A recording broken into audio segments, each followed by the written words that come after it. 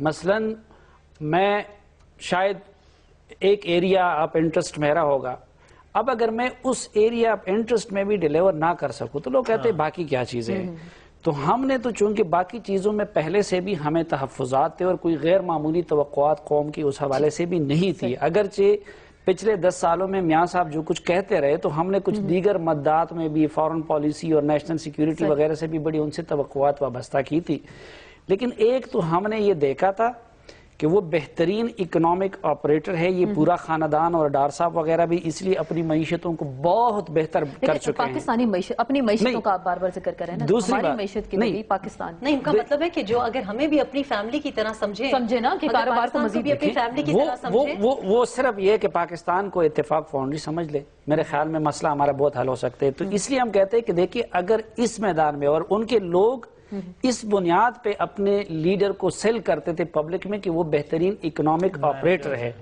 اب اگر ان کے دور اقتدار میں آنے کے بعد اگر جو اکنامک انڈیکیٹرز ہیں وہ پیچھے جا رہے ہیں تو ظاہری بات ہے کہ یہ بڑے تشویش کی بات ہے۔ لوگ اس لیے کہ بھائی جو تمہاری اسپیشلٹی تھی، جو تمہارا ایریا تھا، اس میں اگر آپ ڈیلیور نہیں کر پا رہے ہیں تو پھر باقی جگہوں پہ وہ کہتے ہیں کڑوا گھونٹ ذرا پینے، تو یقیناً 6 مہینے بہت کم مدت ہے۔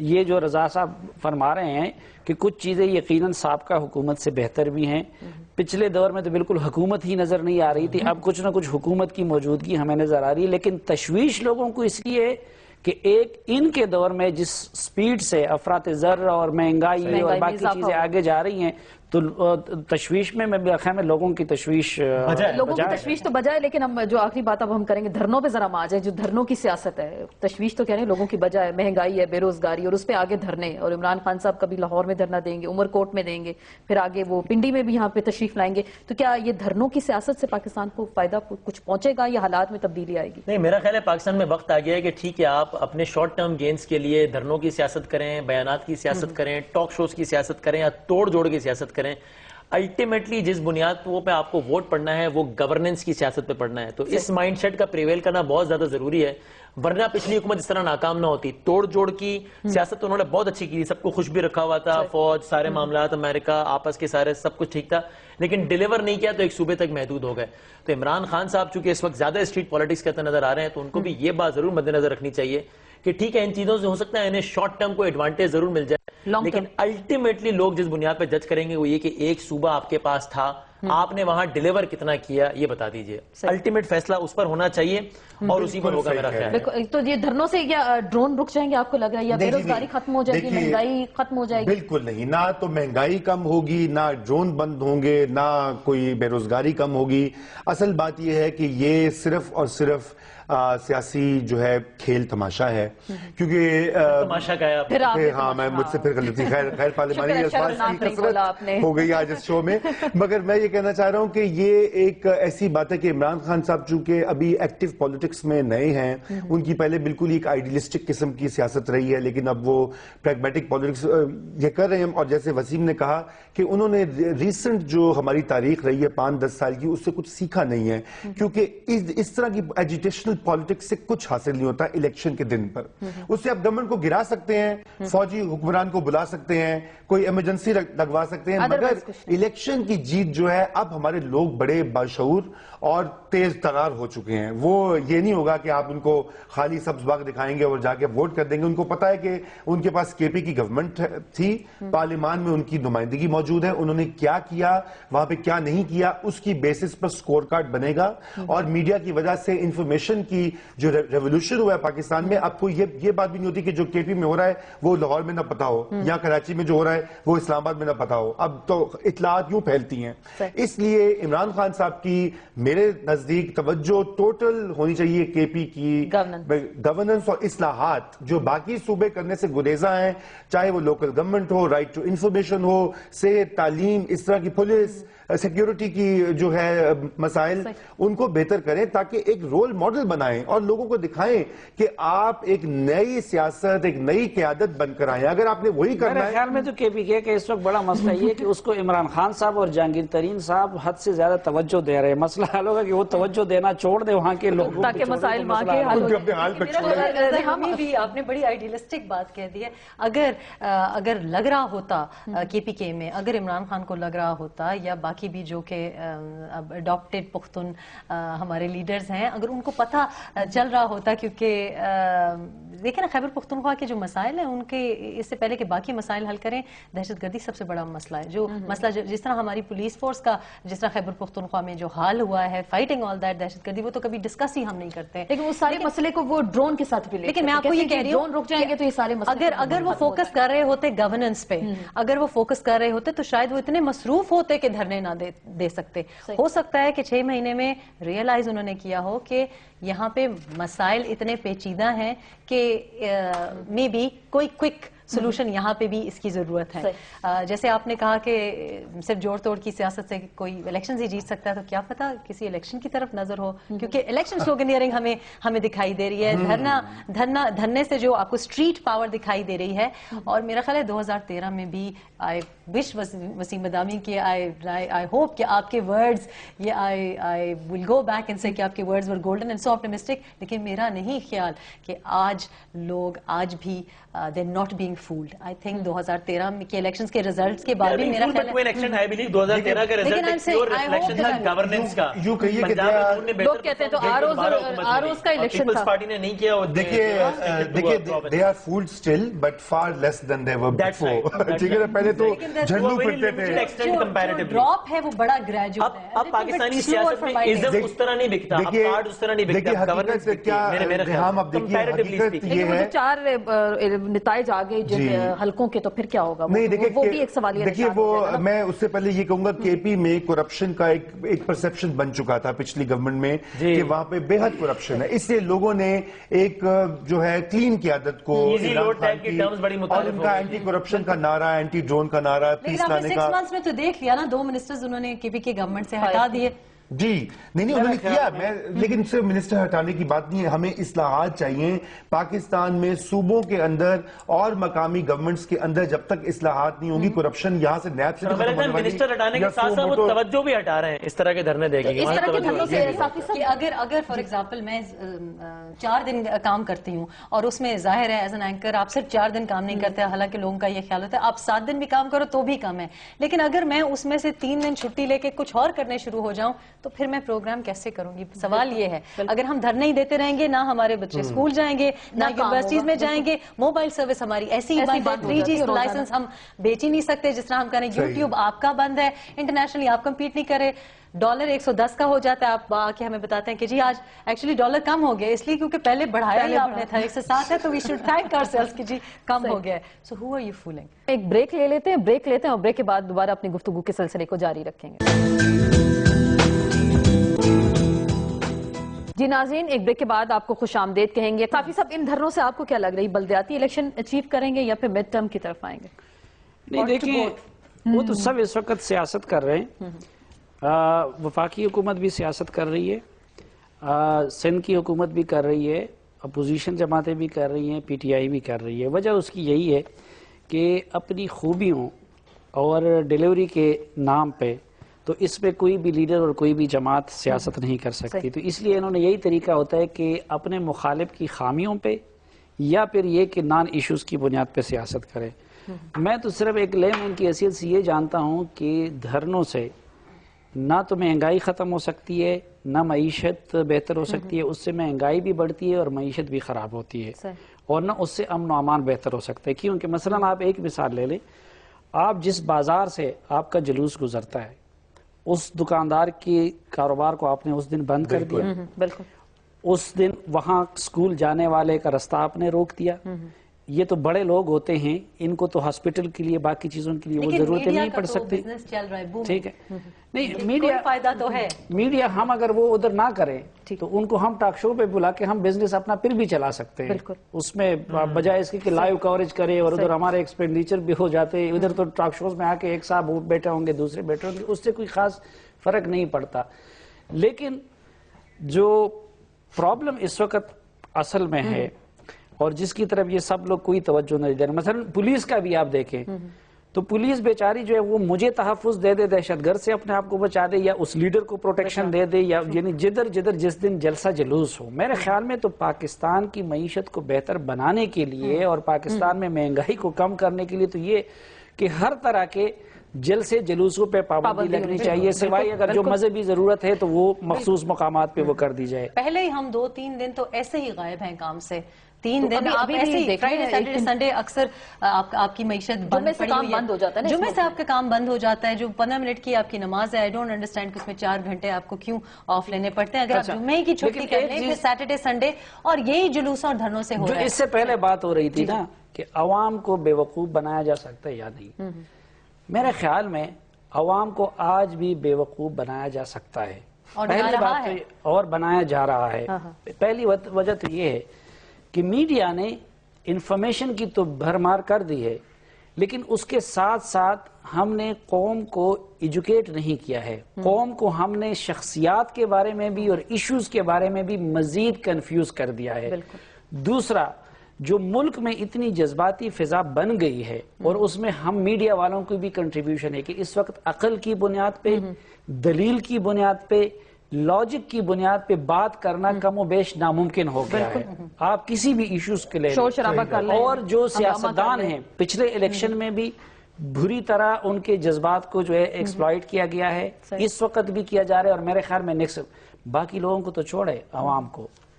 میاں نواز شریف صاحب نے ہم جیسے لوگوں کو بے وقوف نہیں بنایا. ہمیں بڑا زوم ہے نا کہ ہم قوم کو ایجوکیٹ کر رہے ہیں. ہم جیسے لوگ بھی دھوکہ کھا گئے. عمران خان پہ ہم دھوکہ نہیں کھا گئے. کتنے لوگ ہیں جن اینکرز ہیں اور جن کو جو ہے عمران خان صاحب نے بے وقوف بنایا، کتنے ہیں جن کو دوسروں نے بے وقوف بنایا. تو جب ہم خود بے وقوف بن رہے ہیں تو ایک تو یہ کہ ہمارے لیڈروں کی بے وقوف بنانے کی صلاحیت بھی اس وقت نہ صرف موجود ہے بلکہ اس فن میں وہ کمال تک پہنچ گئے. اور دوسری طرف جو ہے قوم بھی اس لیے دیکھیں یہ لوگوں کا ایک زوم ہے. اس وقت بھی اس قوم کی حالت یہ ہے کہ ادھر وہ جاگیر کی بنیاد پہ، وہ گدی نشینی کی بنیاد پہ وہ ووٹ دیتے ہیں، قبیلے کی بنیاد پہ. اس وقت بھی اس کی حالت یہ کہ مولانا صوفی محمد صاحب ان سے کہتے ہیں کہ گھروں سے بندوقیں لے آؤ، چلو جی امریکہ سے لڑنے کے لیے افغانستان آتے ہیں، اور وہ ہزاروں نکل آ جاتے ہیں. تو یہ یعنی ابھی تک سیاسی شعور کی بھی کمی ہے. اور اگر ہمارے لیڈروں نے کچھ نہ کچھ خوف خدا نہیں کیا تو اگلے الیکشن میں بھی یہ خطرہ ہے. اور جرنیلوں کے بھی، اس سے پہلے مشرف صاحب نے کتنے خوبصورتی سے قوم کو بھی بے وقوف بنایا اور ہمارے بہت سارے پولیٹیکل لیڈرز کو بھی بے وقوف بنایا. شروع میں اجمل خٹک کو بھی بے وقوف بنایا، شروع میں انہوں نے عمران خان صاحب کو بھی بے وقوف بنایا کتنے، تو ان کی بھی وہ صلاحیت برقرار ہے. آخری بات 1 by 1 یہ طاہر القادری صاحب بھی آ رہے ہیں، وہ جو دھرنوں کی بات کی اور آپ نے کہا لوگ کس طریقے سے ووٹ بھی نہیں آئیں گے. نہیں آئیں گے. وہ جن لوگوں نے ان کو کنٹینر بنا کے دیا تھا انہوں نے کنٹینر بنانے چھوڑ دیا، چلے گئے. آپ کو لگ رہا ہے اس وقت ان کا موڈ نہیں ہے کہ کنٹینر بنا کے دے دیں. ایک تو مجھے لاسٹ ٹائم ان کے دھرنے کی کامیابی کا پیمانہ ہی سمجھ میں نہیں آیا تھا. مجھے وہ کراؤڈ بہت زیادہ ڈسپلن لگا، بہت زیادہ پرامن لگا، ہر لحاظ سے قابل تعریف تھا وہ کراؤڈ. چاہے آپ طاہر القادری صاحب کے ایجنڈے سے کتنا ہی اختلاف کریں، کراؤڈ قابل تعریف تھا.